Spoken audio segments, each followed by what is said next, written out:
Hello friends, start करते हैं editorial dictation 5 second बाद 100 वर्ड पर मिनट की स्पीड से।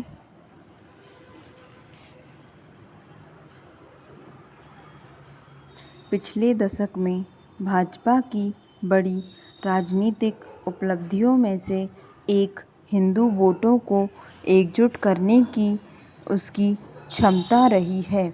2014 के बाद ऐसा लगा कि हिंदू आखिरकार एक साथ आ रहे हैं, जबकि यह आज़ादी के बाद से नहीं हुआ था। इससे निश्चित रूप से भाजपा को वोट शेयर में बढ़त मिली और चुनाव दर चुनाव उनका प्रदर्शन दूसरी पार्टियों के लिए ईर्ष्या का विषय बन गया। यह शाश्वत सत्य है कि अगर भाजपा के लिए बहुसंख्यक हिंदू वोट अटूट रहे तो कांग्रेस और उसके सहयोगी सत्ता में आने की उम्मीद नहीं कर सकते। यही कारण है कि 2024 के चुनावों में बेहतर प्रदर्शन करने के बाद से ही कांग्रेस और उसके सहयोगी फिर से अपने पुराने फॉर्मूले को अमल में लाने के लिए कमर कस चुके हैं। पैरा जातिगत जनगणना के पक्ष और विपक्ष में बौद्धिक तर्क हो सकते हैं, लेकिन इसमें भला किसे संदेह होगा कि यह मूल रूप से राजनीतिक मुद्दा है। देश में जातिगत परिदृश्य को बेहतर ढंग से समझें तो न केवल यह पता लगाना जरूरी है कि किसी खास जाति के कितने लोग हैं, बल्कि उनकी सामाजिक आर्थिक स्थिति के बारे में मालूम करना भी उतना ही आवश्यक है। उदाहरण के लिए, कितने लोगों के पास कारें हैं, कितनों के पास दो पहिया वाहन हैं, वे किस स्तर की शिक्षा प्राप्त कर रहे हैं, वे कहाँ और कैसे घरों में रहते हैं, उनकी औसत आयु क्या है। ऐसे सवालों के जवाब बेहद मूल्यवान डेटा को सामने लाएंगे। यह डेटा आरक्षण सहित विभिन्न जाति आधारित कल्याणकारी उपायों में प्रबंधन में मदद करेगा।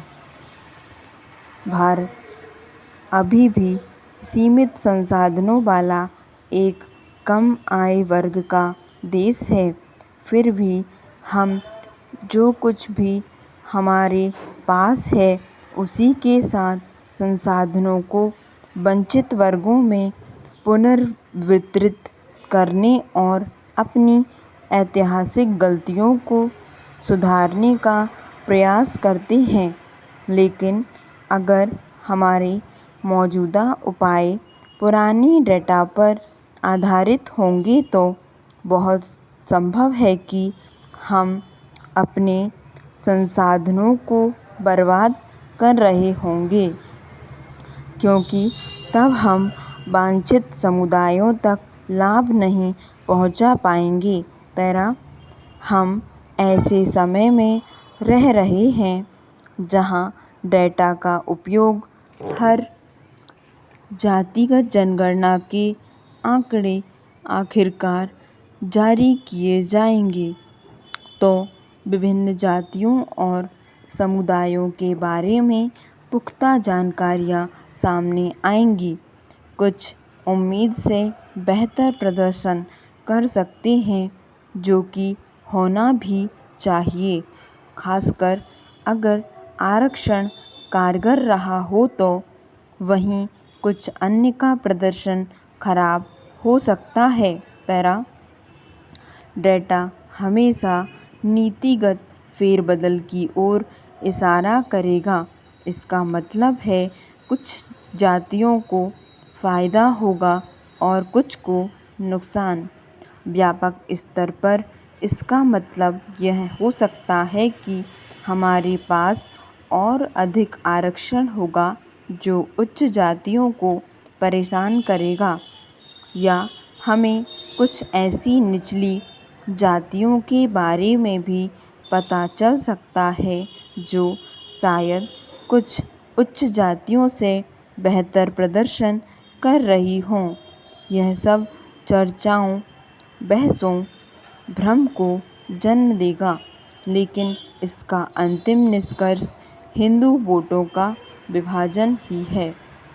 और यही कारण है कि भाजपा इससे अचकचा रही है। स्टॉप। धन्यवाद। आपको डिक्टेशन पसंद आई हो तो लाइक और सब्सक्राइब करना ना भूलें।